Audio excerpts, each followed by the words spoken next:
Ruckerman.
And we are live as we talk sports, real takes over favorite base here with my brother Sean Webb. And it is your favorite day of the week. It is Friday, and it's also time for real takes over fake debate. Sean, what's going on, brother? How are you feeling today on this Friday?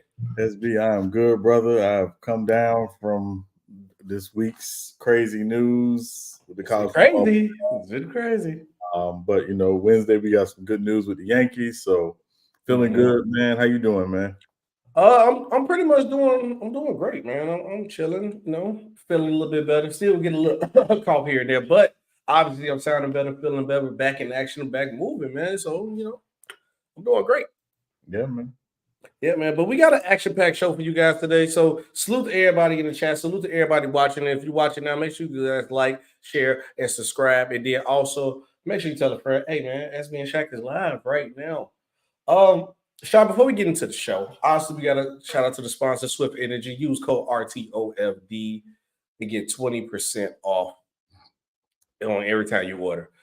Obviously, it's a lot of we went through the show right now before the show, but I wanted to hit you with something on top of the head. Besides what we got to talk about in today's show, what's one sports news that kind of hit you when you were just like, oh man, that was kind of crazy, or it was something interesting that we're not going to talk about today because I always know what we're going to talk about today? Definitely the Sean McDermott story that came out earlier about him using 9/11 to. That was wild. It was a little wild, but yeah, that was probably the most interesting thing. Not obviously not something we're going to talk about, but yeah, it was a little wild today. But yeah. What about you?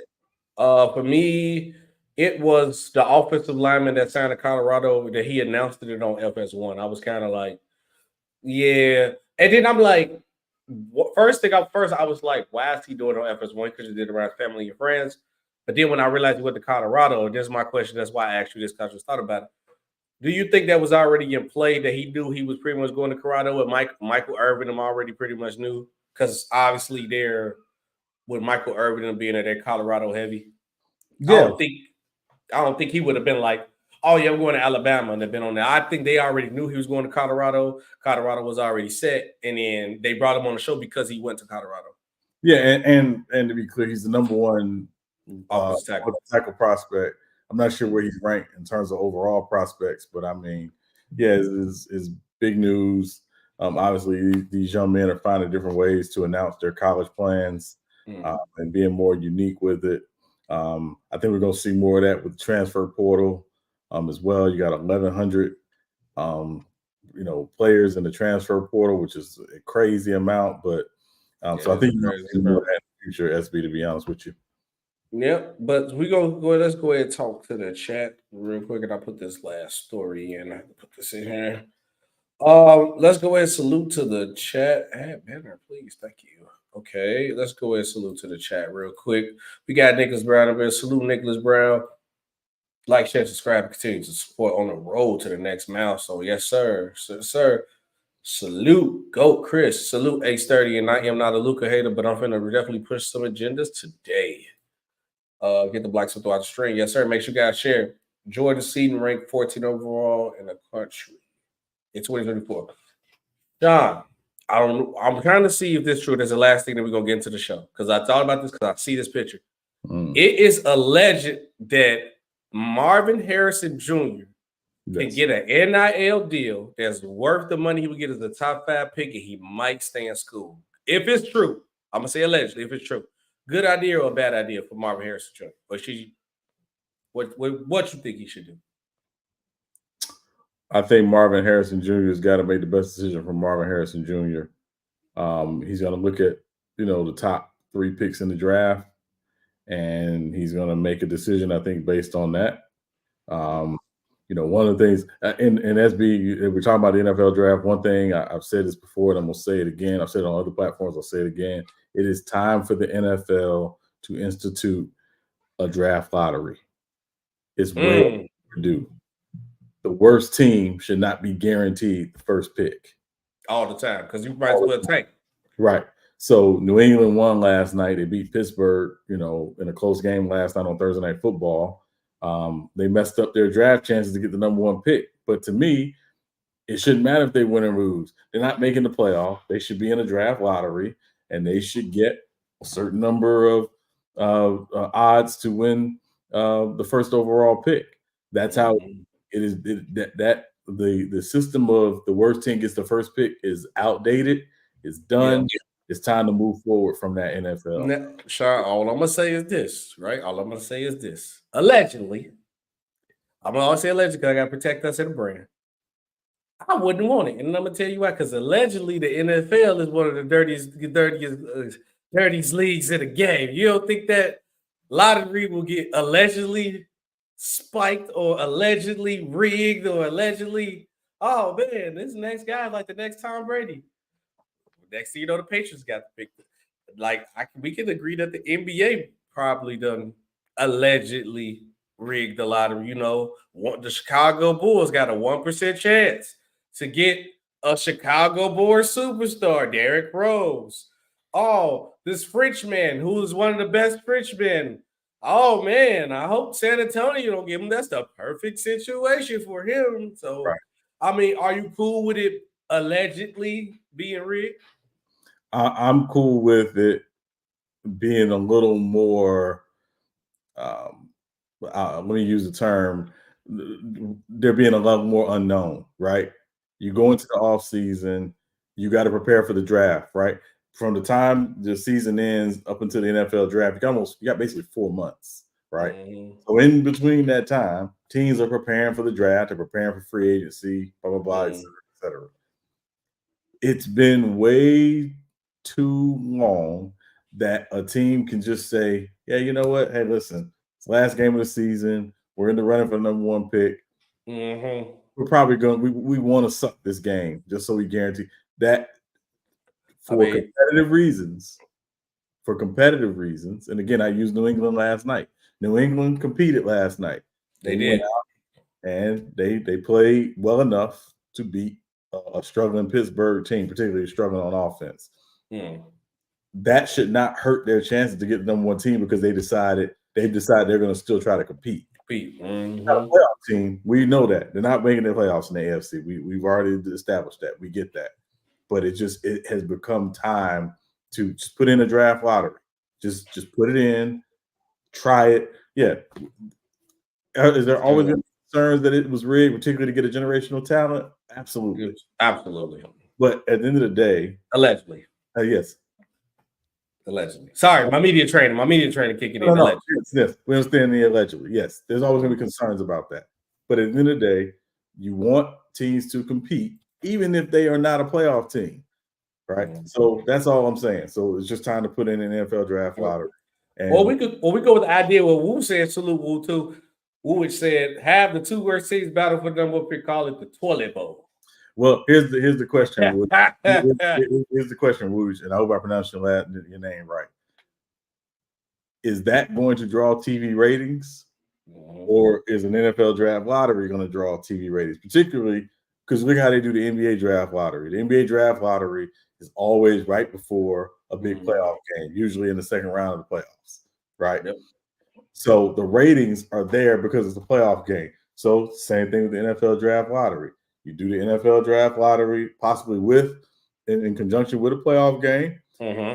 Maybe you do it in conjunction with the Pro Bowl games. I don't know what the answer is. I'm just saying that there's television product and bringing more interest.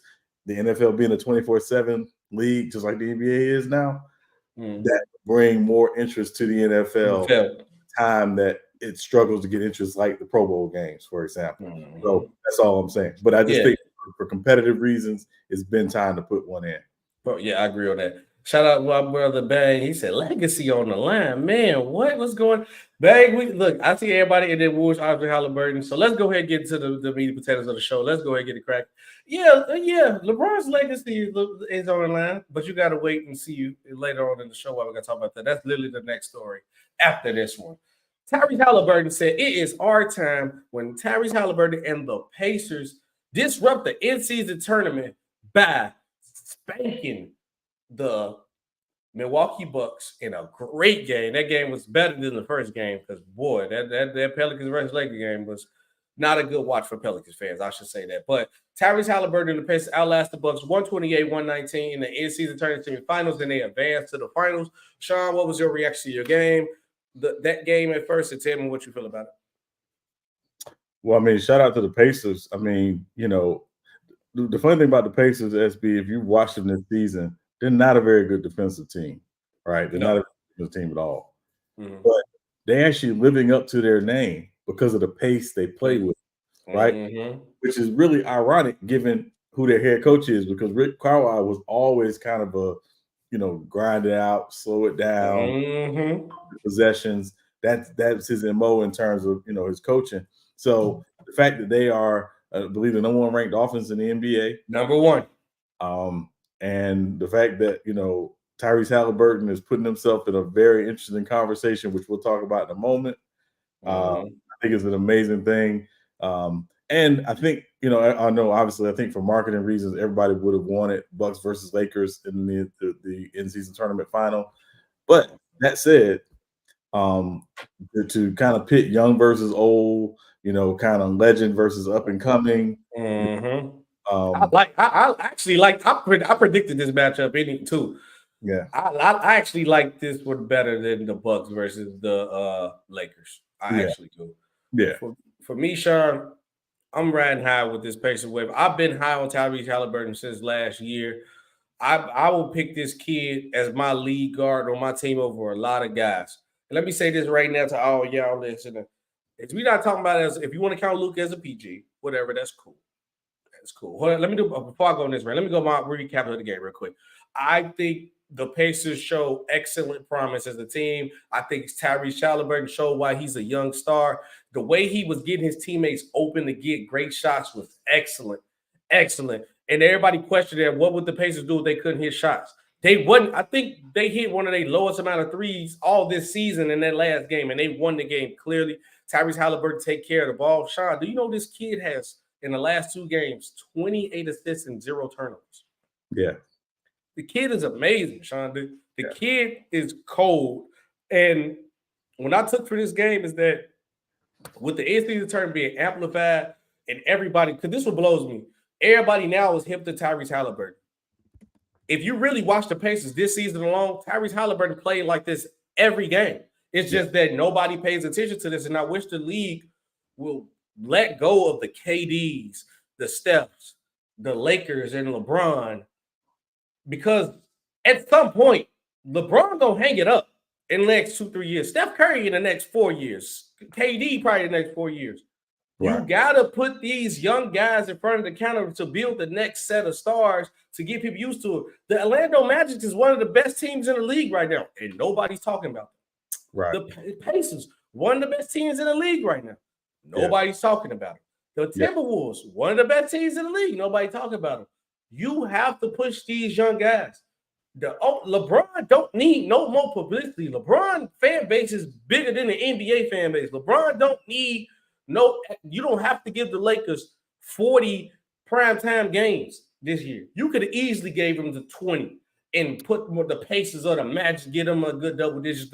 At least the OKC Thunder changes made all first team. But that's me. But now my point I wanted to go to is Tyrese Halliburton the top 3 PG right now? I think 100% yes. And if you count certain players as a point guard, he might be the best point guard in the league right now, Sean.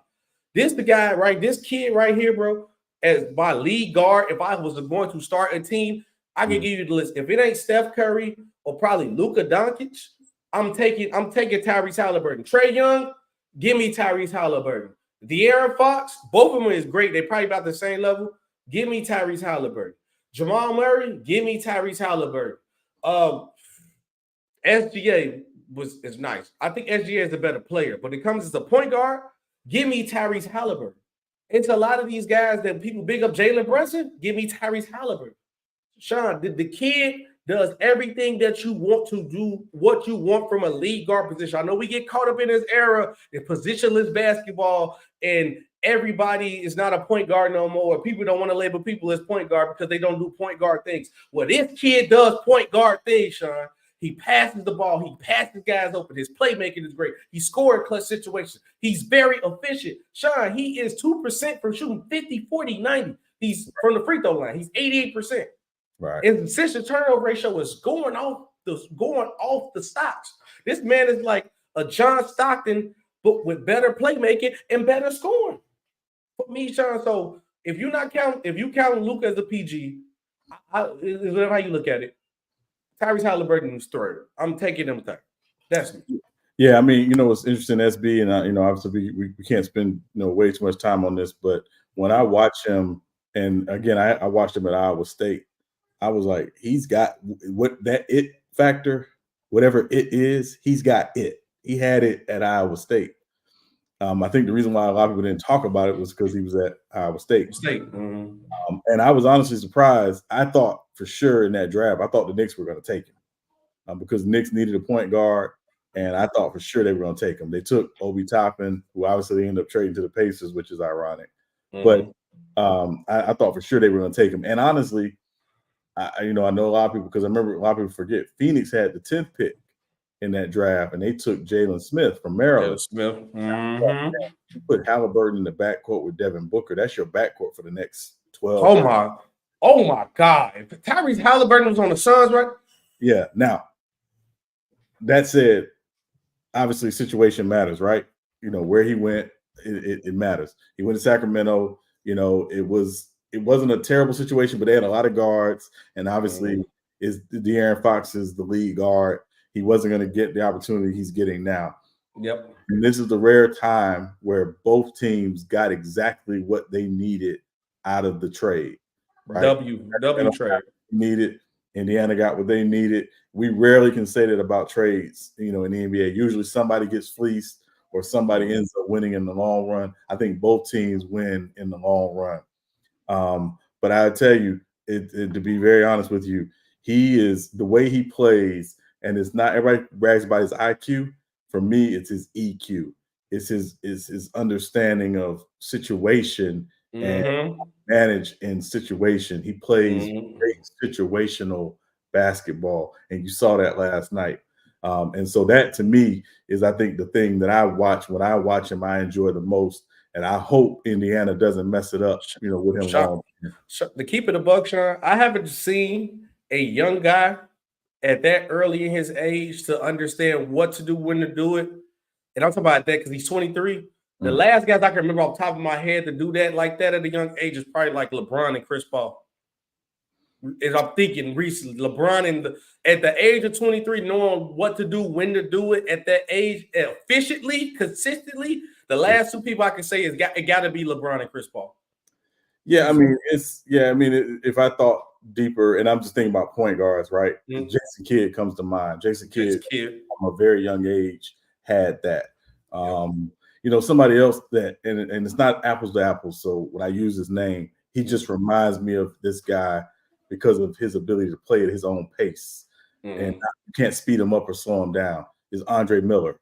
Andre had like that 4 game that you couldn't speed him up, you couldn't slow him down. He could kind of get to where he wanted. He's a much better shooter than Andre Miller. Let's be clear. but Andre Miller, just kind of his understanding of situational basketball and the way he could manage, a team and manage making sure everybody's involved. So I think that is, those are kind of guys he reminds me of. But it's a lot of fun watching him. And again, Yes. People talk about pure point guard. He does this, and he's leading the league in assists this year again, I believe. 13 right now. Yeah. So, he's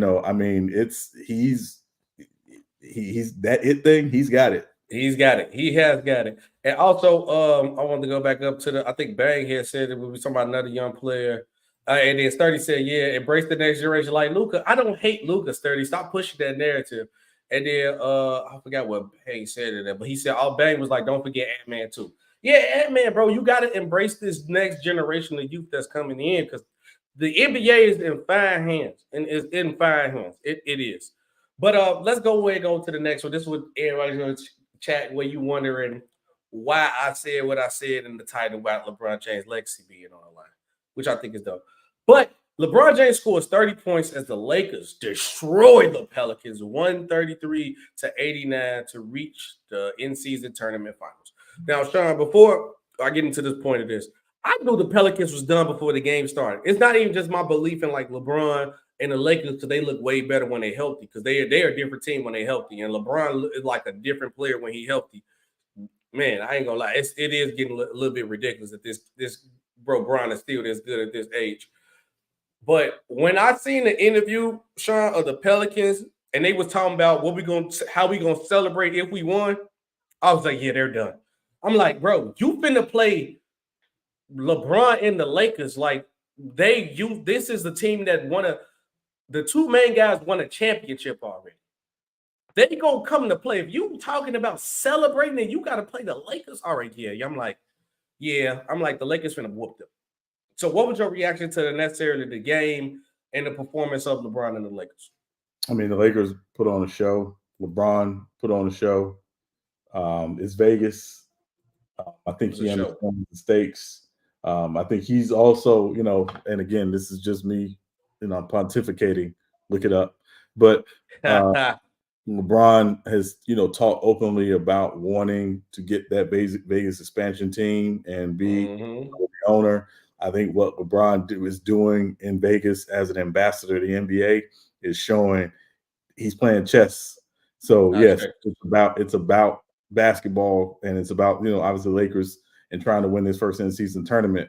But I think even greater than that, it's about LeBron trying to say, hey, listen, I can be great in this Vegas market beyond, what I do on the floor.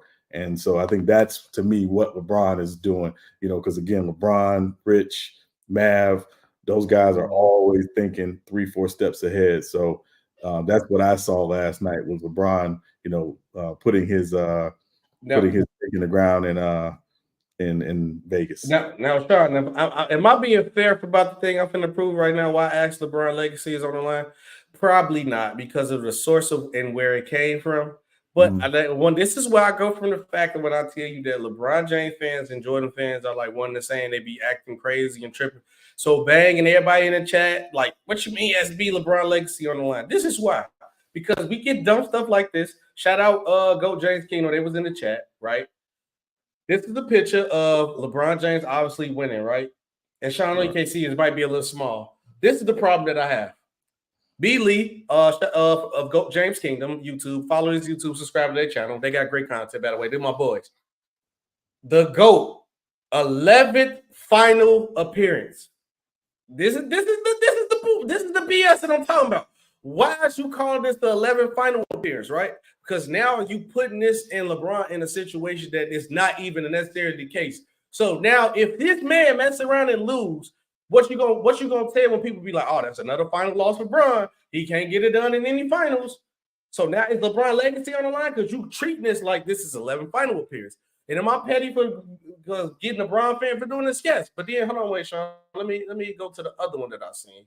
Let me go back. And I literally just seen this one. I'm just like, come on, bro. Y'all gotta stop, bro.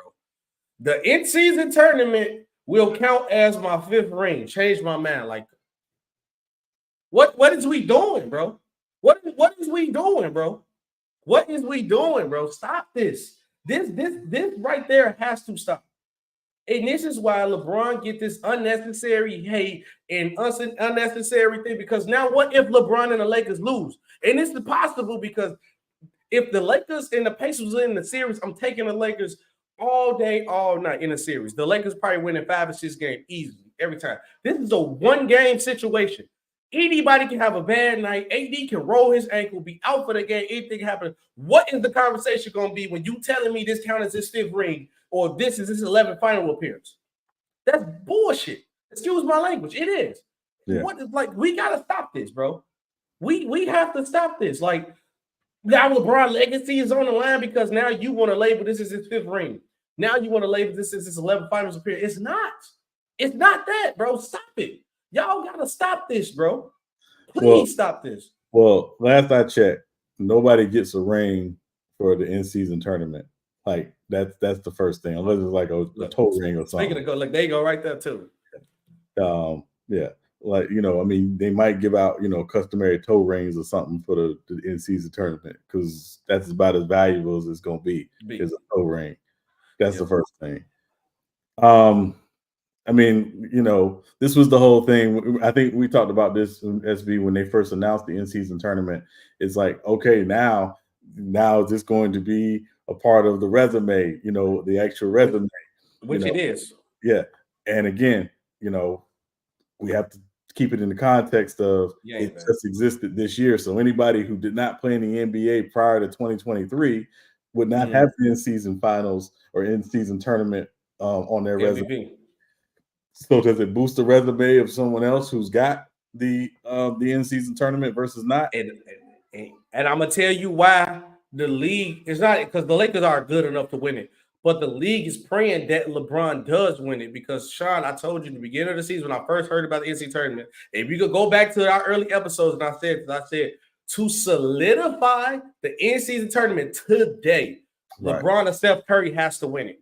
Because if anybody else does it, it has to give it time to gain its value. And yes, Sean, you're gonna be pissed later on. You're gonna be debating this young kid. Tyrese Halliburton. Let's just say Tyrese Halliburton have an outstanding career where he get MVPs and all this. Tell him and Magic resume pretty much lock up is the same. Tyrese Halliburton better than Magic. Oh, why? Because he got 3 in-season tournament MVPs, 3 in-season tournament championships. And you gonna have to necessarily deal with it because we already do that with players and awards for the players in the Bill Russell era. Which is why SB on many shows ago, I mentioned the idea that I will not rank players against each other. I'm putting guys in tiers. That way I can just look at a guy, what he did in his career in a bubble. Not worrying about how you are versus somebody else that you never played against. Don't care about this. And again, what's next? We have we're gonna go to the USA versus the world format in the All-Star. Listen, Luka won the USA versus the world MVP 5 times. In the All-Star.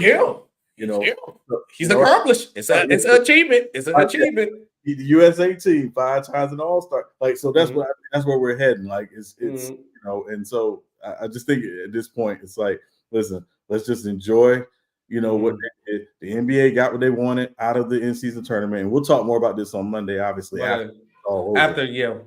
But the NBA got exactly what it wanted out of the in-season tournament.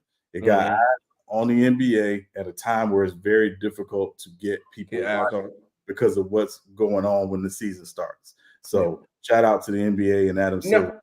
Now, I'm not denying the fact of that. Like, it is an accomplishment to win the in-season tournament. Let's not take away from that. And then Fridge said, what did he say? He said Steph Curry doesn't have the status to add value. Are you crazy? Do you not know who Steph Curry changed the game of basketball? He's the greatest shooter of all time. Don't have the all right. Come on, Fridge, chill.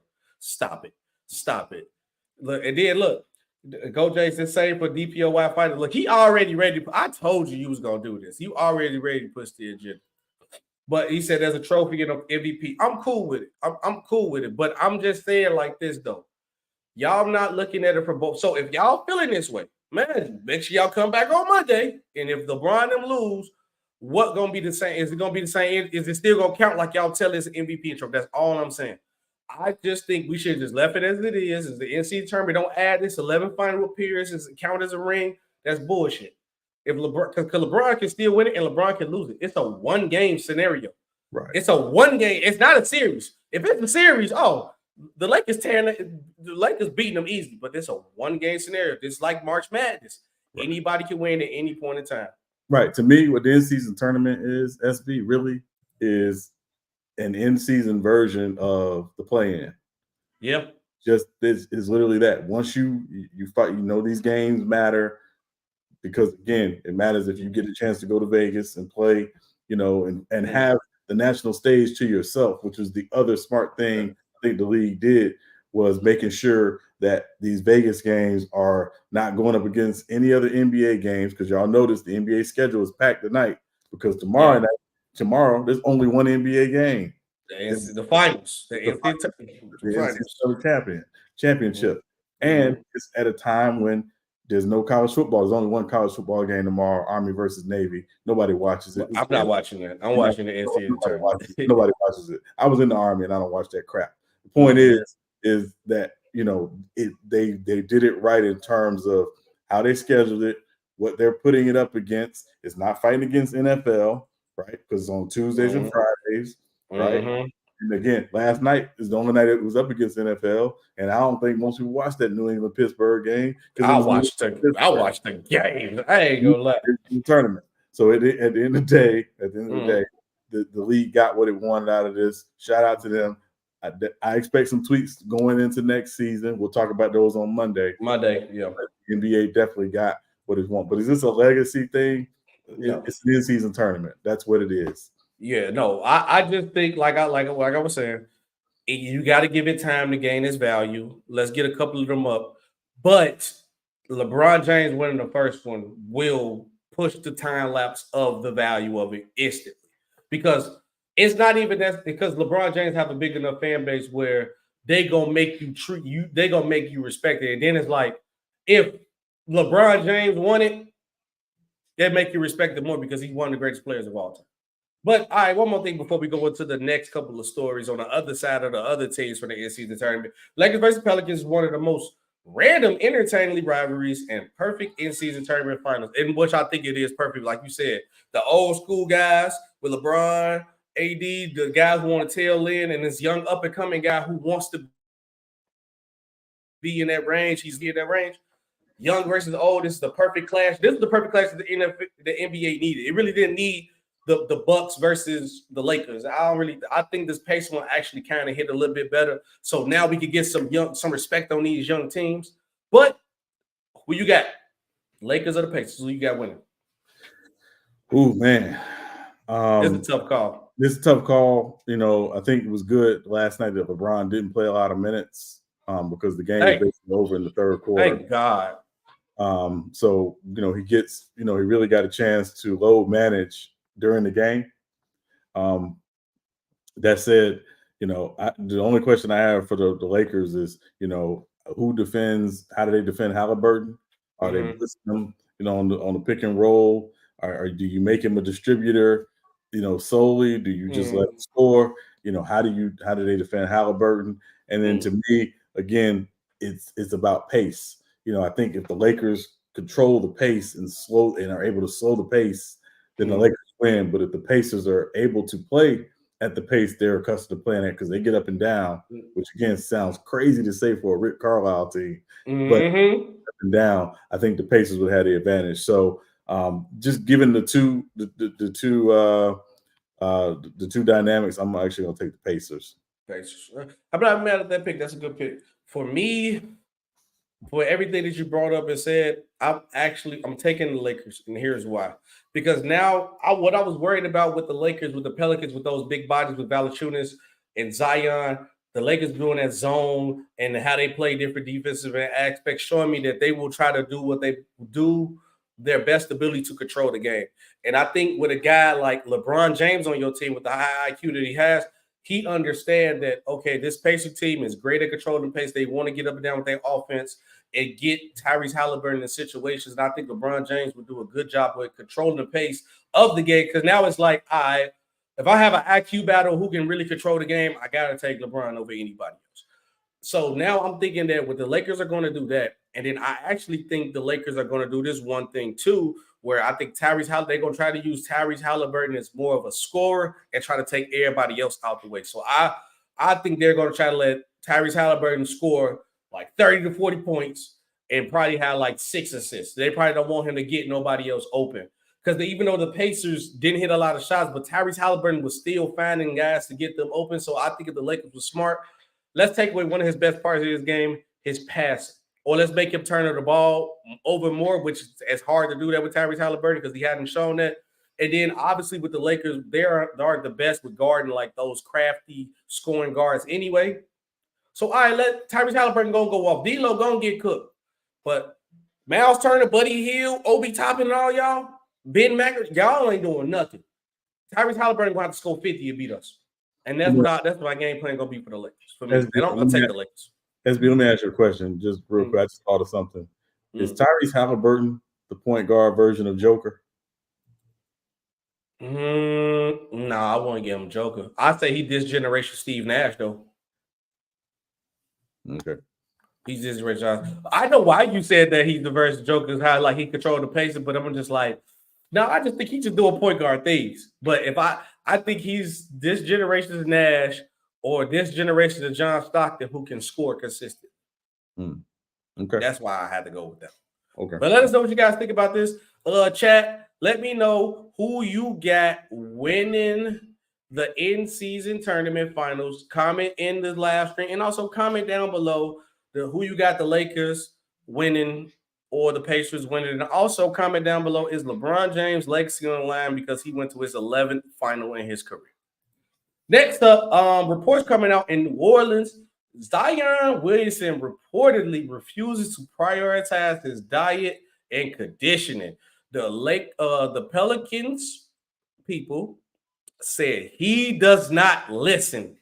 Sean, is it time to buy out the stock of Zion Williams? I think it is in New Orleans. I think it is in New Orleans. For the life of me, I don't understand how a guy who struggles with his weight as much as he does and struggles with his condition as much as he doesn't seek help. Particularly because he hasn't been healthy the majority of his career. I think he's missed more games than he's actually played in his career. So, so why he wouldn't, get help from the team that's paying you the amount of money they're paying you baffles me, but it also tells me he doesn't respect the organization. Maybe he doesn't necessarily trust the organization. And again, I think we're going to find ourselves in a couple of years with Zion in the same situation they were in a few years ago with Anthony Davis, that eventually they're going to have to trade him, get him out of there, and to start again, because I don't think he really wants to be there, in all honesty. And Sean, it was a video that came out when we played them in Chicago not too long ago. He was backstage talking to somebody on part of our staff, and one of the guys was like, I don't know how high part of the staff that he's on, but he's part of the team or the organization. Could be an inside work, whatever. I don't know exactly who he was. But he said, yeah, man, Zion, I heard you want to come play for us. And Zion said, oh, man, don't say that too loud. I'm going to tell you like this, Sean. Hello, Zion. I tell people like this, right? New Orleans has great food. I heard about New Orleans food. I'm going to go down there. Me and my girl will go to see because I would be big seafood people. I want to go down and enjoy the seafood. You don't think Chicago was up there when it comes to food? And we know Zion like different type of adventures. We have those type of clubs out here too. We have those type of things out here too. And then we got the cold weather when you don't want to go outside and do nothing and live. So now we got the flaming hot cheese, the Italian beefs, the lemon pepper wings with the mild sauce. We got the clubs, the ladies who be doing things on cameras. Y'all put two and two together, what they do with those fans, with those cameras. Then you got the cold weather where you don't want to go outside. So he's going to be eating more. He's going to be getting in those type of situations with those type of women's more. And he's not going to work out because he's going to look outside and see all that snow on his car. Like, man, it's cold, about -30. I'm not going outside. So I'm cool. I'm out. I'm good on Zion. I'm not going to hit. If Zion comes to Chicago, he going to be about 400 pounds. I ain't going to say 400 pounds. He's going to be 100 pounds heavier, going to have 2 more different girl problems, have another probably baby on the way, and he's ain't going to play no games. I'm good. I'm out. So let me say this, SB. New Orleans has the best cuisine in the country. I heard. I had the pleasure of dealing with a young lady from New Orleans. I never ate so good in my life. Don't worry about it. We're not gonna go any deeper than that. Point is that it is a hard place to maintain. You have to really be disciplined, right? Mm-hmm. And they said that when he got drafted there, like he's gonna have to be disciplined. It's way too much food temptation down there. Couple that with some of the other temptations he's had to deal with. We're not gonna go into the details about that. We saw it all play out on social media, this summer, so we're not gonna go there. But I think the central point is, SB, is they're paying him to be the leader of their franchise. They're expecting him to not just be available, but to set an example. And if he refuses to prioritize his diet and he refuses to take advice and take guidance from them on his conditioning, that's not leadership. It's not leadership. It's not leadership. And that's what they're paying him to do. They're paying him to be the face of their franchise. He's doing a good job of it. And he's not doing a good job of it right now. Obviously, we know when he's on the court and when he's healthy, he's a supreme talent. The problem is, and this is why Shaq is a great example, right? Young Shaq. If y'all never saw young Shaq in Orlando, young Shaq was like 7 feet, like 295, 7'1", 295. Right, like a gazelle. Yeah. I mean, like no body fat, no none of that. Like he was, and I mean, he ran up and down. He went to the Lakers. He put on weight. He said he was adding muscle, but everybody knows at times he was playing at 375. I mean, he was huge. And so the thing with Zion, and I always say this with Shaq, and I believe this with Zion, if he gets a hold of it now, he'll have a longer, more productive career. Where Shaq, he started dealing with the nagging injuries with the toes and all that stuff, and again, Phil Jackson and other people say it was related to his weight, his conditioning, that he wasn't always in the best condition. When Shaq speaks on this issue, he speaks from the experience of being a big guy. Obviously, Zion's not 7'1", he's 6'6", Charles Barkley, Larry Johnson height, but he's got to get a hold of it. And again, while you're in New Orleans, if they're trying to help you with it, let them help you with it. Okay? He ain't listening. But okay. Now, and again, fine. He won't control where he gets traded if they trade him. So so you could end up in the middle of nowhere, playing for the middle of nobody, and hate that you didn't handle business in New Orleans. And that's what I don't want, ultimately. Now, Sean, it's funny that you brought up Shaquille O'Neal, right? Shaquille O'Neal actually commented on this that he got conditioning because everything you brought up that he went through it. He said, Shaq acknowledged the situation. He said, I couldn't do it because I wasn't working as hard as I thought. O'Neal acknowledged. He then began critiquing Zion, saying that the 23-year-old is not, he said, not run hard. Literally said, not run hard.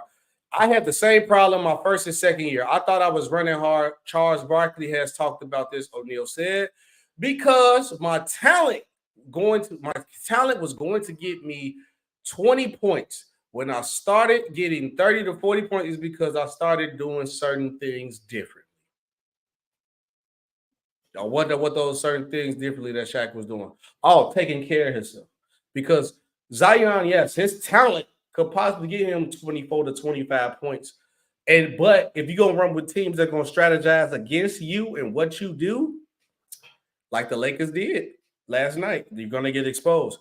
Because Sean, to keep it a buck, now obviously you can use the excuse of that Zion missed a lot of games. He couldn't really develop his game. But from when I seen Zion that day one, if I had to put a number scale on 1 to 10 in the numbers of how much he has improved since that first time I see him, I think he only went up 2. He's pretty much still the same, but maybe his playmaking got a little bit better. Defense still atrocious. shot, maybe he can hit his shots a little bit better. But Zion hasn't really improved since I first seen him that rookie season. To me. Yeah. That's me. Yeah. On to let me check the comment section to see if I can say it. Zion built like a Duke now. He sloppy. Hey, man, that's crazy. Salute Lakers at 5'2". He said Shaq was never 400 pounds at some point, I believe. You better go back and check. You better go back and check them last couple years, them Lakers. You better go back and check. Sean to tell you, because when he went down to Miami, Pat Riley made him lose weight. Right. Said you had to get down to 325. So if you don't think he was almost 400 and he had to drop to 325, hey, look, I'm trying to tell you. All right. Next part on the other team that lost, obviously the Milwaukee Bucks lost to the Pacers. Is Dame Lillard and Giannis pairing is it overrated? Sean, I'm going to tell you like this. I'm out. Unless they make a trade for somebody who can guard on the perimeter consistently, because I don't trust Adrian Grillin to actually figure out a defensive scheme that can benefit those guys. But everybody want to be like, oh, you just blaming the first-year coach. It ain't necessarily because the coach whose idea to switch everything. Why is Brook Lopez guarding Tyrese Halliburton on the perimeter? Why Dame Lillard not fighting through a screen? Why you not telling him as a coach, Dame, bro, you got to fight through the screen, dog. I don't know what you got going on. You're going to go down and jack this shot, ain't you? I need you to fight through this screen. I need you to show some effort on defense. I need you to do this. That's the point of being a coach. Your voice needs to be heard. You need to put your foot down with certain things. But Sean, I'm not going to necessarily say the pairing overrated because they look great offensively. They do. But the whole point of this pairing being together is to win a championship. And currently just constructed and how they plan, they will not win a championship. So I am out until they get a perimeter defender like an Alex Caruso or something. Sean, I'm out. I think the reason why it's not looking good, SB, is not necessarily because of Dame and Giannis. I think part of it is Adrian Griffin, right? I think a big part of it is Adrian Griffin. And again, we talked about this before. I think the scheme they run defensively doesn't fit that personnel. Given, again, you basically swapped out Drew Holiday, who we know is one of the best perimeter defenders of the last 10 years in the NBA, for Dame Lillard, who ain't. That's first. The second piece is a lot of people have clowned, the Warriors and Clay and Andrew Wiggins and how they've looked to start the season. But the guy who has not looked like himself to start the season more than anybody to me is Chris Middleton. Chris Middleton is only playing about 21 minutes a night. He's only averaging about 12 points a game. He's not a defender because he was always a really good defender in their peak. He's not defending at that level anymore. So I think until he comes back in the form, we're not going to know what this Milwaukee Bucks team is, because the expectation was, again, you swap out Drew for Dame, that Middleton would kind of naturally slide into that third spot. But he hadn't been holding down that third spot. So I think until we see him, come into his own. And again, I don't want to go too crazy because obviously we're only about 2 months into the season. 2 months in, yep. Let's see where we are closer to All-Star break with this team. And again, I agree with you. They've got to get better on the perimeter defensively. But I think the bigger issue is not necessarily a trade, is Adrian Griffin has to look at what he's running schematically and figure out that this is not going to work, long term, because I don't think it's going to work long term. That's me. And again, I will never, ever, ever discount the value of losing Terry Stotts before the season. They needed Terry Stotts on that staff. You said it, Sean, baby. He see something and he see that scheme book and with that game plan, it was like, yeah, I'm going ahead and get up out of here before he go ahead and get bad. So we'll see. W said he's never healthy, so he can't improve. Ty that man 87 said the grass ain't green on the other side. Lillard, it might not be. But he going through a lot of stuff too. But okay, Sean, I want to switch over to the gridiron real quick because it's been a lot of controversy going on with this MVP race about who it should be. It's a quarterback award. We've been going through this over the years with this MVP. Sean, this is the first year, and this next part of the segment to show us why this should be the first year where a quarterback shouldn't get it, And this should open up everybody else to actually look at other positions for this award. Right. Brock Purdy has been rumored to be the MVP favorite recently, obviously because they just beat the Eagles. Good win by them. Is it really Brock Purdy? Debo Samuels had a great game. The defense played good, but we just gonna focus on Jeremy Lin, Brock Purdy. Brock Purdy said, and he commented on this rumor going around, or the news going around that he might be the MVP favorite. Brock Purdy said, "I'm focused on winning games for the 49ers, not the MVP award." John, see, this is the problem. Out of everybody you trying to get an MVP to, why does Brock Purdy deserve an MVP?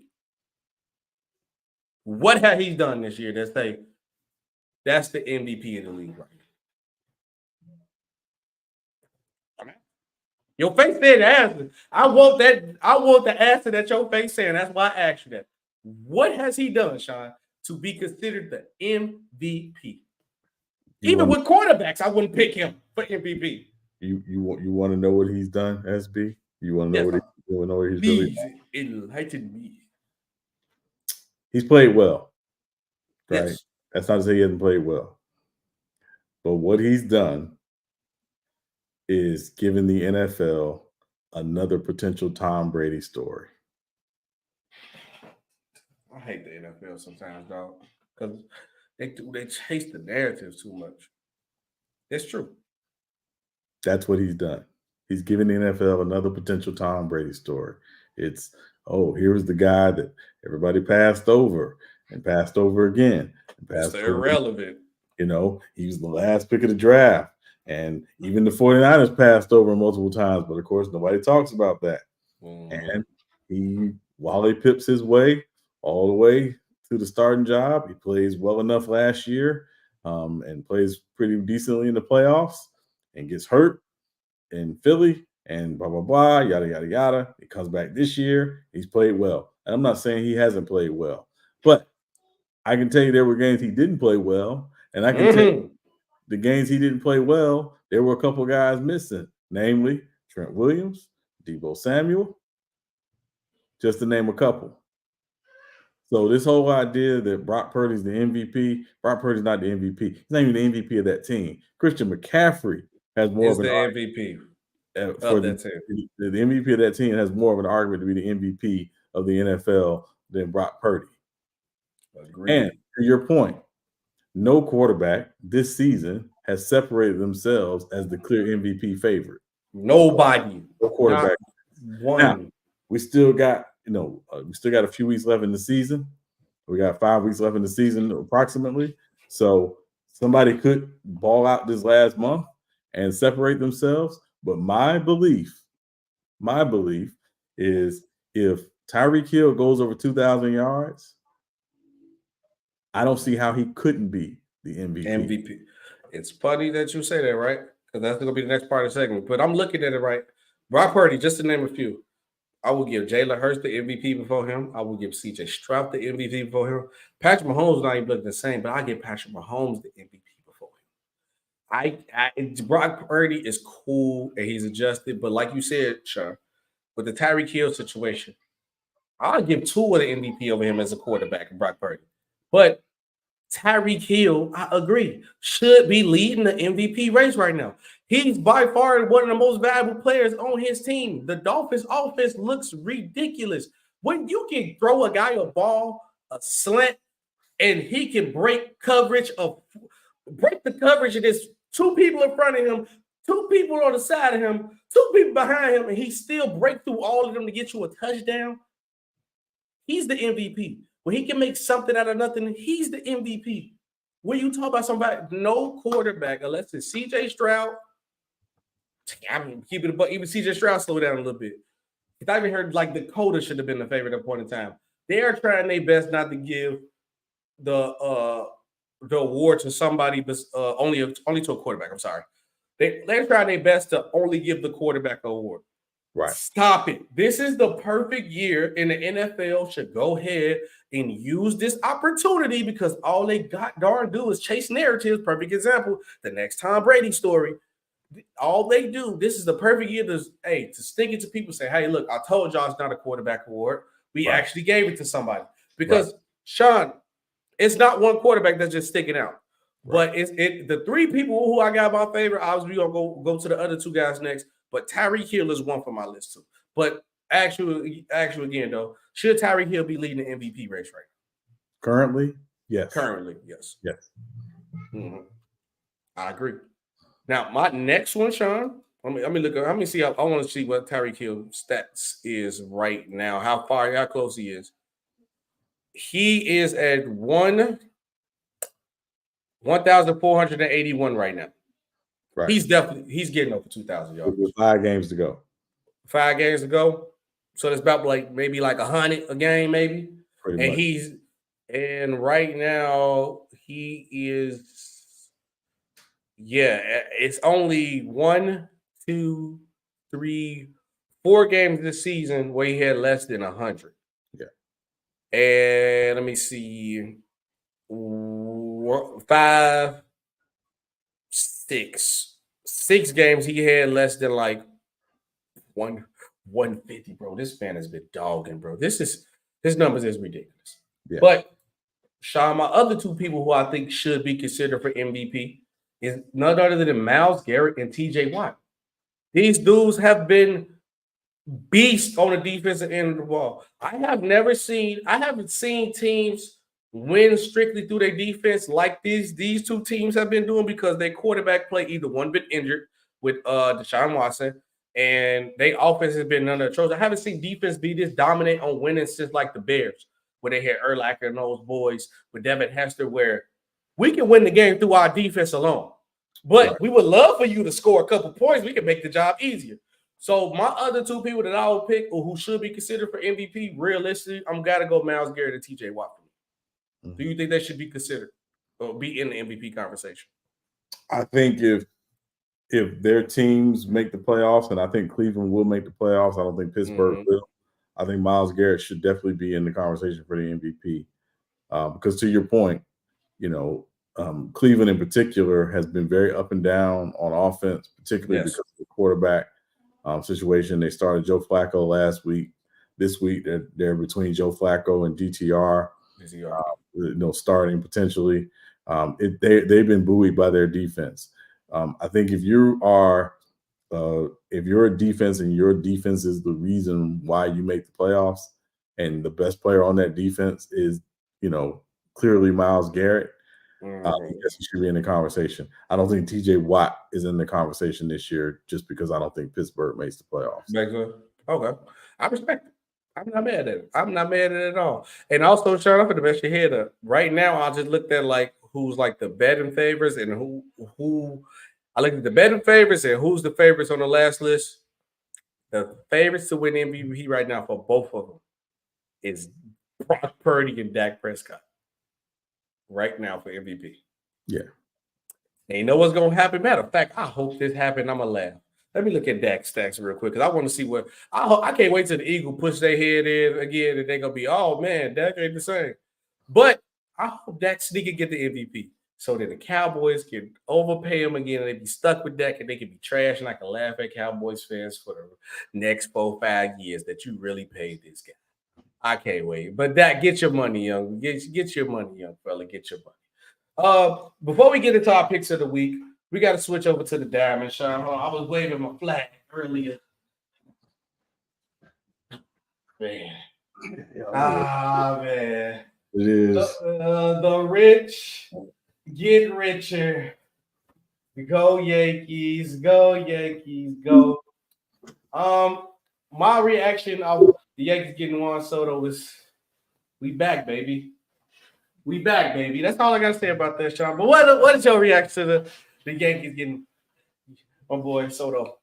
Well, I mean, obviously it's a big deal. He's one of the best hitters in the game, one of the best players in the game.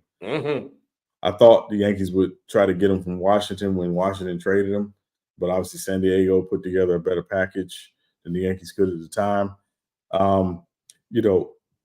Yankee Stadium is a left-handed hitter stadium. That short porch in right field, so certainly is a huge deal. Also, again, I think what it does also is, again, kind of pushes The expectations for Stanton down just a little bit. But the top of that lineup with LeMahieu, with Judge, with Soto. Oh my God. You know, It's getting ugly. Yeah, we back. Definitely nice. Now, that said, we gave up a lot of pitching to get him. So, got to replace that. And I think, the other part is you got to get Rondon healthy because he didn't pitch last year. He's got to come back and really be the number 2 starter. And then, can we get Yamamoto, from Japan? That's the other thing. If we pull that off, I feel pretty good. But I will say also, everybody's talking about Soto. The other guy who came over in the trade is actually a very good defensive outfielder. Kind of a guy. He's a utility guy. I think obviously he's not going to start, but he'll play some good minutes or good game. Good innings for the Yankees as well. Because again, while Juan Soto is very durable, he played all 162 games last year. A lot of people don't do that. You definitely want to keep him healthy. And then the main thing, and the only way the Yankees will truly win this trade is obviously, one, you got to win a World Series. But the second thing is you got to re-sign him because he's a free agent after this season, and the Mets are already talking about trying to get him. So you got to re-sign. You got to go unless they throw up like the crazy bag. You know you can do about that. But we the Yankees, baby. We don't have no problem. We don't have no problem signing nobody. We go because they're like, yeah, we'll go to the Mets or you want to be a Yankee. It's a different flavor. Now, if this was like the case, he haven't played for the Yankees, I'll be nervous. But once he put the pinstripe on, it's over with. You're gonna be hooked.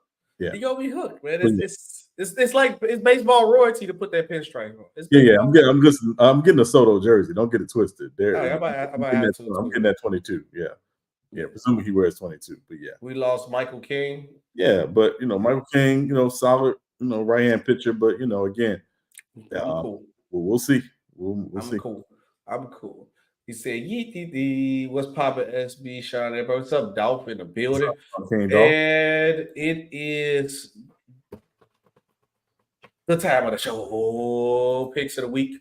As you know, your boy been on a hot streak recently. Just been winning, man. We finna pull the greatest comeback in Real Tech So Fake the Big history. Even though this is the first one we ever doing it, but it's gonna be the greatest comeback ever in the storyline.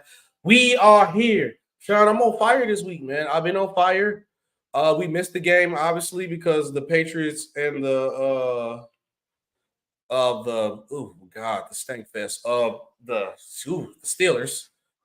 And the Patriots actually won. So yeah, let's get into these picks. We got some key games too. We're about the key games, but let's get to the games, the regular games. I'm feeling good again, Sean. So we getting to the dub. All right, first game. Carolina at New Orleans. Carolina at New Orleans. I know you picking the Saints, but can I trust myself to pick Carolina and just give you a dub because Vehicle is out. No, he's probably going to play Sunday. I heard he had like a concussion and rib injury, so I think with the concussion, no, that idiot practicing, and he was there at practice today and running around. Dennis Allen's going to play his boy. I want to do it because I think I know you picking the Saints. You're not going to pick against them. I can't do it. I can't trust the Panthers. I can't do it. And I know they want to win because they got to pick, but I'm going to pick the Saints. I can't do it. I want to. So let's see how the rest of this go. I might come back and change my mind, but I can't do it. I can't do it. I'm picking the Saints also. All right. Yeah, I got the Saints by 6. Next game, Tampa Bay at Atlanta. Tampa Bay at Atlanta. Great game by both sides of the team. It's going to be closer than we think. I'm going to go Tampa Bay. I've been riding Howard Baker. Baker been cooking up for me every time I pick him. I'm going to go with Big Baker. I'm going Atlanta at home. Yes. Yeah, I ain't worried about Atlanta at home. I'm going Atlanta at home. Atlanta won the game earlier this year in Tampa, even despite, the 3 turnovers. So I'm taking Atlanta at home. I think Ritter has calmed down, and Bijan Robinson won't be standing on the sideline this game fighting the flu. So I'm taking the Falcons at home. So I'm taking the Falcons by a touchdown.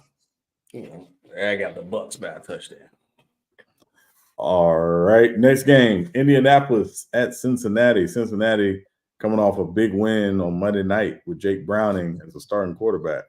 Battle with the backups. Obviously, they beat, but we got to tell the truth of that story because Trevor Lawrence got hurt. That played a part in that, and I think he's still for the play. Which I forgot to put that story in there too about Trevor Lawrence. I think he probably should have sat out again, but their division actually being a little bit of close of a race.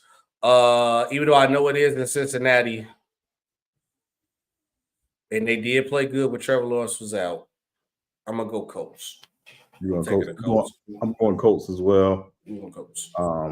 Yeah, I'm going Colts as well. I think it's gonna be a close game, but yes. I'm gonna take the Colts by 4. Next game, Jacksonville at Cleveland. You mentioned Trevor Lawrence earlier. He's gonna be a game time decision on Sunday. Going to Cleveland. See, this game is a toss-up pick because if Trevor Lawrence doesn't play, I'm easily picking the Browns. But if Trevor Lawrence does play, I probably pick the Jaguars because I don't think, even though how good this Browns defense is, Trevor Lawrence is going to put up a bucket at some point. So, and like you said, him being a game time decision is risky business. So I'm gonna go with my smart man. When I'm a defensive guy, I'm gonna pick the defense. I'm gonna go with the Browns. Yeah, I'm taking Cleveland as well. Jacksonville coming off a short week, overtime game, Monday Night Football. Trevor Lawrence up in the air. Jaguars defense, I don't know what's up with them. They should be better than what they're showing. Should be better. Trayvon Walker, where you at? The other Josh Allen is a beast, but where's your pass rush? Trayvon Walker, you the first pick of the draft for a reason. Where you at? You gotta show up. Yeah, but I'm taking the Browns at home by 6. Okay. Next game, Houston Texans at the New York Jets. Zach Wilson back as the starter for the Jets. I've been riding with the CJ Stroud train. I'm going to keep on rolling with it. Give me CJ Stroud. Yeah, I'm taking the Texans as well by 14. And Zach Wilson played. They might be about 20. Yeah, and Zach Wilson is playing. So, yeah, I'm taking the Texans by 14. Texans making the playoffs. I'm calling it now. They are making the playoffs. I would want to see them in the playoffs, too. In the AFC. Next game, LA Rams at the Baltimore Ravens. Baltimore coming off their bye week. Give me Baltimore. Big Baltimore off the bye week. They're fresh. They get ready back. But I think this game going to be tougher than what people think it is. I still probably got the Ravens winning by like double digits, maybe about 10, a touchdown and a field goal, or maybe like 2 touchdowns. But it's going to be kind of close. The Rams ain't a necessarily like an easy out where you just go come in and blow the Rams out. But in Baltimore, off a bye week, they fresh. Give me Baltimore. Yeah, early start game always bothered me with West Coast teams. Baltimore, like you said, coming off the bye week. I think Baltimore is the best team in the AFC. Yes, and they're going to be rested. They're going to be ready to go on their run and look for Lamar to make a push, late season push to try to win another MVP. So I'm taking the Ravens. I'm taking the Ravens by 9. Yeah. Oh, I didn't even bring. I'm sorry, Lamar. I didn't bring you up early. Brock Purdy ain't better than Lamar Jackson on the MVP race for me too. I don't come on now, but yeah, agreed. Yeah. So what's next? Next game, Detroit at Chicago. Give me the line. Even though the Chicago did a great job against them, I feel like they done played like 3 times already. I know they only played twice, but man, I feel like I done seen this game too many times. But I'm going with the Lions for sure. Yeah, I'm taking the Lions as well. I think the Lions are definitely trying to make sure they're in the running for that number 2 seed in the NFC. This is the last outdoor game for the Lions this year. Look for the Lions to try to go on a run late this season to get that 2 seed, possibly the 1, but definitely the 2. And then the good thing about the Lions, they're bell cow of a guy who's on offense, just in case the weather get real cold, Chicago and snow. Is used to Chicago, so he gonna be fine. Yeah. Dave Montgomery gonna be fine. He used to playing in Chicago. Yeah, and he got a little edge on his him. Yeah. So yeah, Lions train keeps rolling. I'm taking the Lions by 11. Next game, Minnesota at Vegas. Josh Dobbs will remain the starter for Minnesota. And they That hype train died down real quick. I never pick the Raiders. I never do, and I actually see them winning this game. I'm still ain't picking the Raiders because I always ask the Raiders, so I'm picking the Vikings. I can't do it. Can't do it. I feel like I'm giving you a gimme with this one, but yeah, this was one of those games when I was looking at it earlier. I was like, I don't know. Just for kicks and giggles, I'll take Vegas. It's not a sure pick for me, but I'll take the Raiders at home by 3. Yeah, okay. Next game, Denver at your LA Chargers.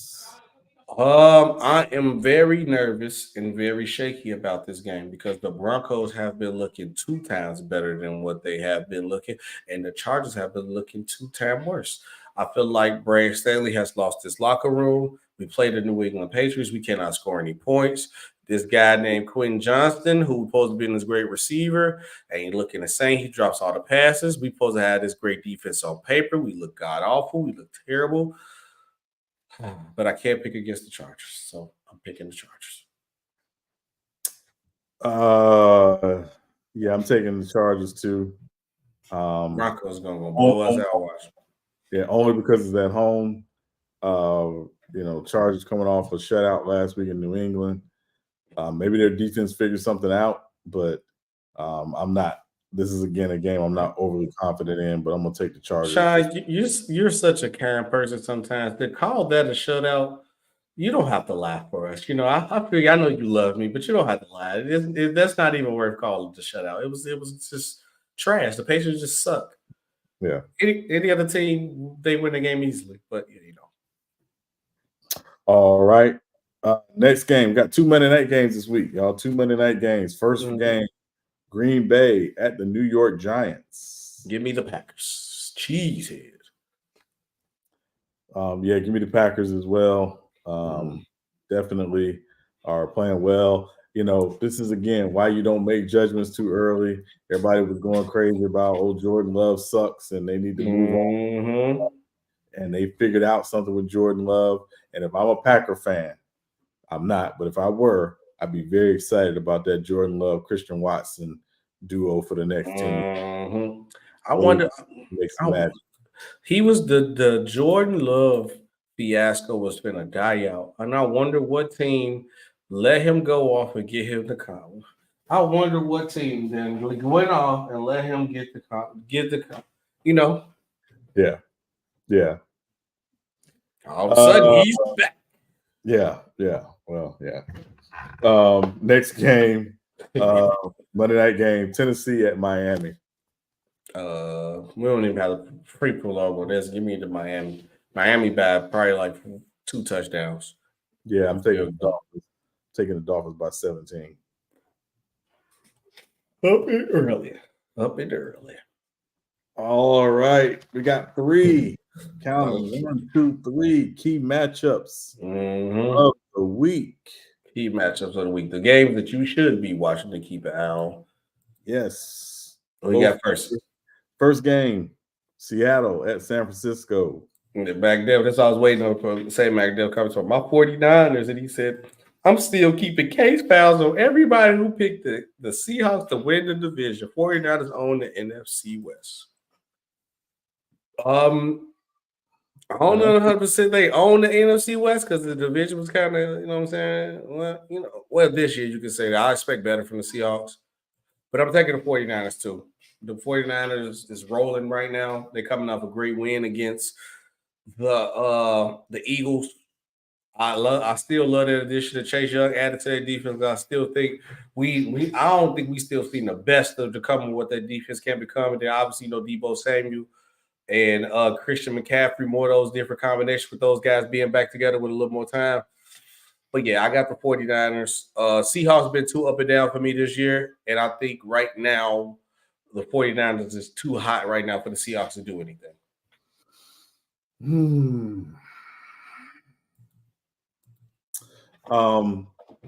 This game is a tough one for me to pick, not because I don't think San Francisco is a great team. San Francisco is a great team. Seattle's been off for 10 days. Took a very tough loss. A game they probably could have won in Dallas. Thursday night. Their offense found something, particularly because the Cowboys had no answer for DK Metcalf. And again, I expect it to be I expected that should be a closer game than probably people imagine. I know San Francisco, has largely, played well. They beat them on Thursday night or Thanksgiving night a couple weeks ago in Seattle. Gino, you could tell in that Thursday night game, his elbow was not right. And last week against the Cowboys, it looked right. He actually, in a lot of ways, probably played a better game than Dak did. Not the MVP, Sean. Not a better game than the MVP favorite. Yeah, I know. I think Seattle needs this game badly. Yes, they do. They need this game badly. I think they're going to play like it. I'm actually going to take Seattle in an upset. I think this is going to be Seattle in the upset just because I think the Seahawks need it more than the 49ers stay in the playoff hunt. So coming off 10 days, I think they need it better. I'm going to take Seattle. Okay. Got to Seattle. Yeah, because they lose this game, it'll be 6-7. Like they lose and the Rams win, that'll change like a little dynamic. Because, the 49ers got the division on lock, but it's still a tight race between the Rams and the Seahawks. Because besides like the Cowboys, everybody else, division, who's in the hunt, only got like 6 wins. Right. Got 6 wins. So it's a close call race for everybody. Yeah. NFC South is god awful too, by the way. Yeah, I know. Next key matchup: Buffalo at Kansas City. Great game. I think it's going to be a high scoring game. So if you're a betting man, put a lot of stuff on the yardage and touchdowns this game. I think there'll be a lot of good yardage. I have to go with Patrick Mahomes and them boys. I don't necessarily know because I think like we get too hyped up from that playoff game years ago. And still think Josh Allen is that Josh Allen. No, he's not. He always shows true colors. Is he going to really take care of the ball? Is he actually going to be able to keep up and score with Patrick Mahomes? They show it in different spurts. I cannot trust him to be consistent. If I know the Chiefs has been iffy on the offensive side sometimes with the receivers that are coming to catch him, but in this situation, I'm taking the Chiefs. I'll take a better chance on Patrick Mahomes take care of the ball more and scoring consistently. So I am going to go Chiefs for this one. Yeah, this is a late afternoon game as well. I'll be flipping back and forth between this game and the Seattle-San Francisco game. But I'm going to take Kansas City as well. I just think Kansas City's defense has been more consistent. Yes, they have. They're most consistent unit this season. Also, I can't imagine that the Chiefs receivers will continue to drop passes the way they have. And I think Kansas City is going to be a little more balanced. I know Pacheco's not playing, so you'll see a little more Jarrett McKinnon and obviously some Clyde Edwards-Helaire. And Buffalo they will not run the football, even though James Cook is a really good running back. They will not run the football. So I'm with USB. I'm taking Kansas City at home. I like James Cook. I'm a big James Cook guy. All right, who we get? Next, we got one more key game, right? One more key game. It's the Sunday night game. Philadelphia Eagles at the Dallas Cowboys. I got the Eagles whooping these boys. Easily victory. And serving these Cowboys fans a good slice of humble pie. I think the Eagles defense is going to change the dynamic and win the game because of that. And I got Jalen Hurts actually outplaying Dak Prescott during this game. What you got? This game for me comes down to who I think runs the football better, right? Because I think the Eagles defense has played way too many snaps these last few weeks. I know San Francisco, went into Philadelphia and won a big game, played very well. And I'm not making excuses for the Eagles on any level. Obviously, they got beat. Simple as that. They did. I think the Eagles are a little ticked off. I expect them to come out and to play very well. I expect Shaq Leonard to show on Sunday night. Because he picked them over. He picked the Eagles over the Cowboys. Remember, that's gonna play a part. He did pick the Eagles over the Cowboys, and this is about to be Dallas's gauntlet part of their schedule, right? Because they got to see Philly, they got to see Buffalo, they got to see Miami, they got to see Detroit these next 4 weeks. The L tour. Yeah, this is where you're gonna find out, again about this Cowboy team. I'm gonna take Philly by a field goal. I think it's gonna be a close game, but I'll take Philly by a field goal. So I'll take Eagles by 3. Mac Def, this nasty work through the wishing for the Cowboys to win, so the Eagles the 49ers to get first place. That's it. Man, that is the picks of the week. Comment down below, guys, who you got winning. Give us y'all picks of the week for the NFL. Yeah, let me know. Sean, obviously, that is the show. But today is episode 37. So who you got? Jersey number 37. I'm being petty with Miles. I'm letting you know right now. I'm being petty. Yeah. Let's see. Who you got? Deion Sanders. From Yep, I'm being petty. Yep.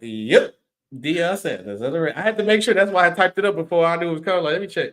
Oh, he did with 37 with the Deion prime time. Prime time, baby. Prime time. He was out his prime, but it's still prime. 37 days of prime. So I'm taking prime.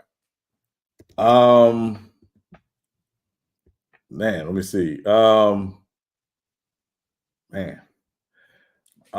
prime. Man, I'm gonna take. I'll just say. I'll probably take Sean Alexander. Sean Alexander. Sean Alexander. Yeah, he had like 2 really, really great seasons. He was an MVP. Of the league one year. So yeah, I think Sean Alexander would probably be one. Sean Alexander. Yep. Yeah, I'm trying to think of another obscure guy who wore 37. Yeah. Let me look. But I instantly, as soon as I say 37, I instantly, because I say something about Colorado. I was with the offensive tackle earlier, and when I thought about episode 37 earlier, I was like, yeah, I'm gonna do prime, and that'll be funny. But yeah, I don't know. Sean Alexander. I'm trying to think. NFL 37. Let's see NFL. Yeah, no, I ain't really seeing nobody that's like sticking out unless it's like somebody old. That's I'm going with. I'm going with that one. We're gonna go with that. Yeah. Hey, man, go ahead and shut it down. Appreciate everybody watching Real Takes Over Fake Debates live every Monday and Friday. Sean, appreciate you, brother. Once always. See you guys Monday. We're gonna have a lot to talk about. We're gonna talk about the picks that happened on Sunday. Who won? Probably me again. And then we got to talk about who's gonna win the NCAA tournament finals. LeBron James' legacy is on the line. Got another quick 37. I got to shout out Meta World Peace, aka Big Meta World Peace. Yeah, yes, big Meta. Got to shout out best perimeter defender. Yeah, so yeah, Meta. Shout out to Meta. And that's the show, guys. Appreciate you guys. See you guys on to the next one. We are out of here.